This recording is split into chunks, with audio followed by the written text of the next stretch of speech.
So quickly deserting Yeshua. Galatians chapter 1. Before watching this video, I recommend watching my two previous videos titled Who is the Apostle Paul and Is Galatians Against the Torah? An Intro to Galatians. But if you've already watched those, then let's continue. Galatians chapter 1 starts off with Paul's greeting or salutation and the building up of his authority in Yeshua. This is key, for the assembly of Galatia just fell for a distorted version of the gospel from a small sect of Jews. And also, these small sect of Jews tried to discredit Paul. Galatians 1:1. Paul, an apostle, not from man nor through man, but through Yeshua Messiah and Elohim the Father, who raised him from the dead. Paul goes straight to the point after his salutation, saying that he's surprised how quickly the assembly of Galatia are so easily misled into a false gospel. Again, the false gospel being that salvation comes by circumcision. Galatians 1, verse 6 and 7. I am astonished that you are so quickly deserting him who called you in the grace of Messiah and are turning to a different gospel. Not that there is another one, but there are some who trouble you and want to distort the gospel of Messiah.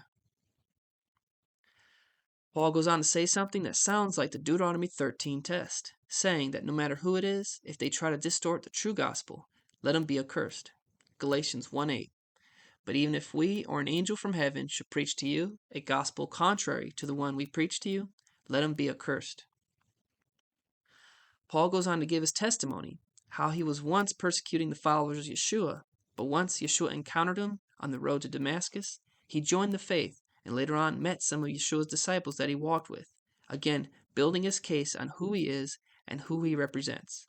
So Paul is pretty much having to flash his in Messiah Yeshua badge and give him his credentials to the assembly of Galatia, so that they may know that he comes with authority, in comparison to the small sect of Jews who also tried to claim authority but also tried to discredit Paul.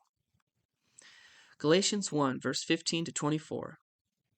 But when he, the heavenly Father, who had set me apart before I was born, and who had called me by his grace, was pleased to reveal his Son to me, Yeshua, in order that I might preach to him among the Gentiles, I did not immediately consult with anyone, nor did I go up to Jerusalem to those who were apostles before me.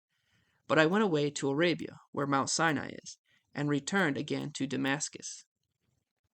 Then, after 3 years, I went up to Jerusalem to visit Cephas, and remained with him for 15 days.